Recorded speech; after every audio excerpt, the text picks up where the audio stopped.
Çfarë duhet të bëni nëse dikush po pëson një atak kardiak?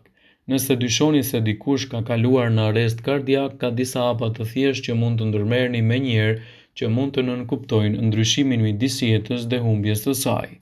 Rreth 70 deri në 90% e njerëzve që shkojnë në arrest kardiak në SBA humbasin jetën para se të shkojnë në spital, sepse njerëzit përreth tyre nuk dinë se si t'i ndihmojnë. Arresti kardiak është kur zemra e një personi ndalon së rrahuri pa pritur.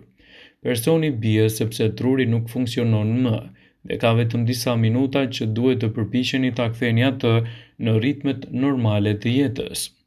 Dikush që është në arrest kardiak nuk do të ketë puls dhe nuk do t'i përgjigjet zërit ose prekjes.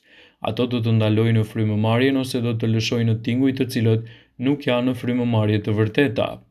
Por çfarë shkakton arrestin? Arresti kardiak mund të pësojë edhe një atak në zemër nga bllokimi i zemrës nga pamjaftueshmëria e gjakut.